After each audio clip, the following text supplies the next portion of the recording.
We've all been there, right? You build a Python app, it's working great, but then you add a feature that takes a long time to run, and the whole thing just freezes. It's incredibly frustrating.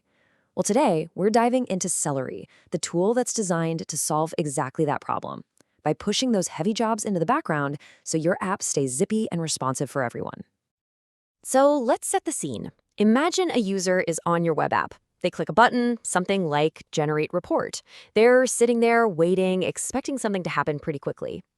But instead, they just get a loading spinner, and it keeps spinning. And the worst part, it's not just them. Your entire application is now bogged down, completely stuck on that one task. So what's going on here? And more importantly, how do we fix it? That's exactly what we're about to break down. The answer is to stop making the user wait. We need to handle that heavy task somewhere else, in the background. And that brings us to the star of our show, Python Celery. So let's start with the big idea. So what is Celery, really? The best way to think about it is as a dedicated helper for your main application. It takes on all the time-consuming jobs, like generating that report or sending 1,000 emails, so your main app can stay free to just, serve web pages to other users. It manages all this with what's called a distributed task queue, which is really just a fancy way of saying it's a system for handing out jobs.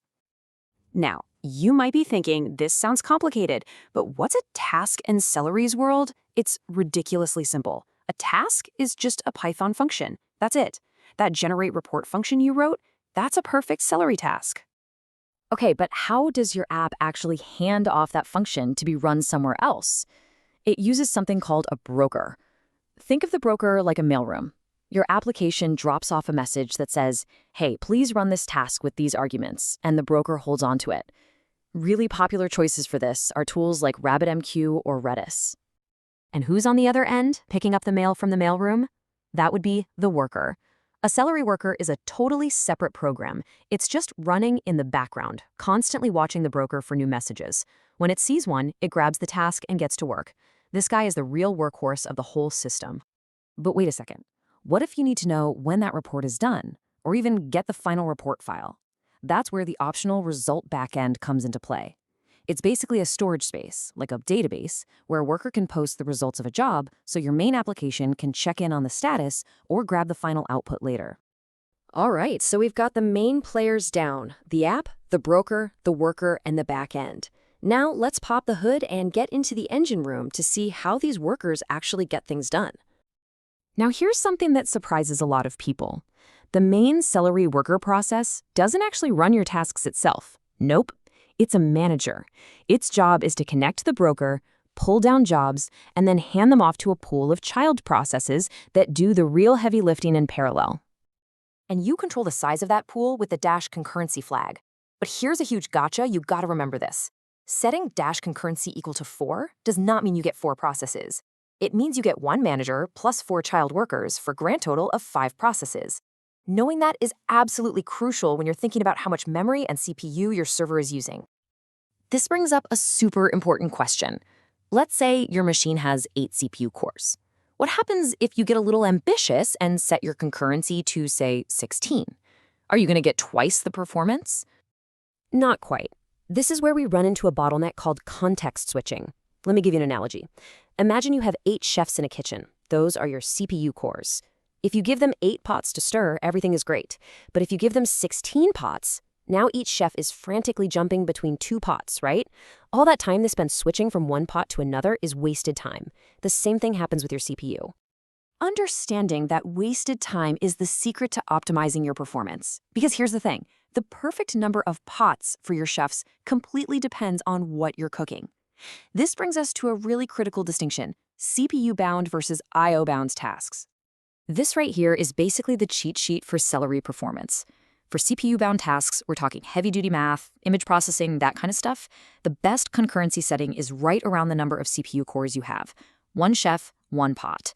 But for I/O-bound tasks, things that just wait around for a network call or a database query to finish, you can crank that concurrency way, way higher than your number of cores.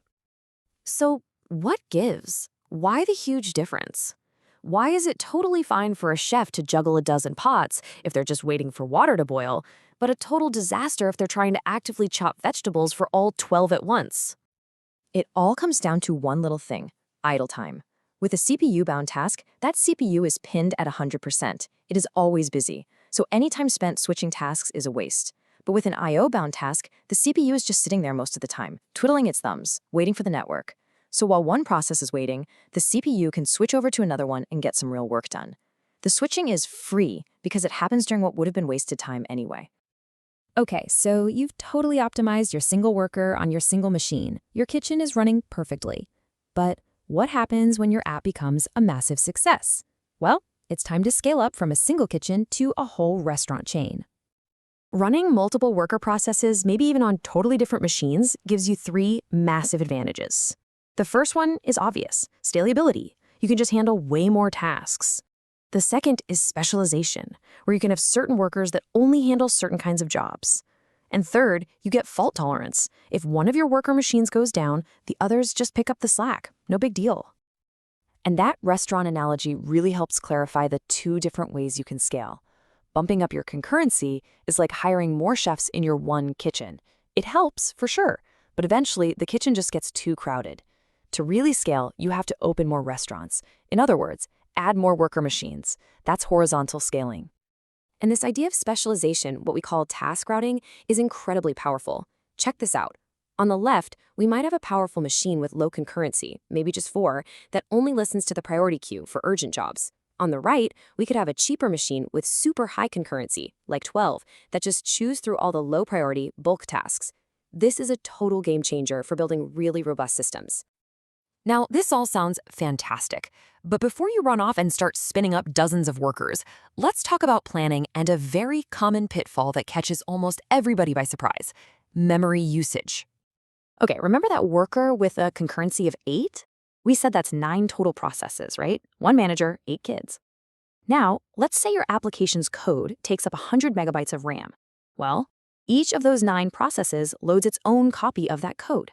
You do the math, that's 900 megabytes of memory for just 1 worker. And that number can get out of control very, very quickly. So how do we fix this? Luckily, there are a few tricks. First, you can use lazy imports in your tasks, so big libraries only get loaded when they're actually needed. Second, if you have very different types of tasks, you can give them their own leaner Python environments.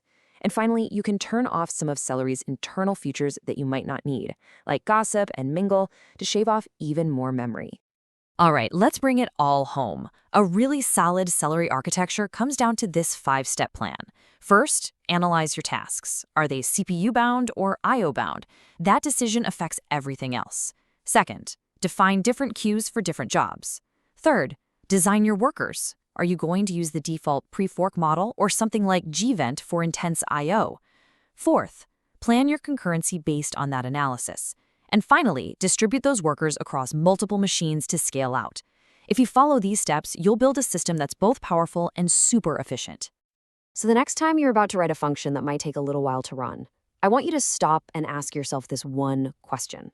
What kind of work is this really doing? Is it thinking hard, or is it just waiting around? Knowing that difference is the first, most important step to building apps that are truly scalable and resilient.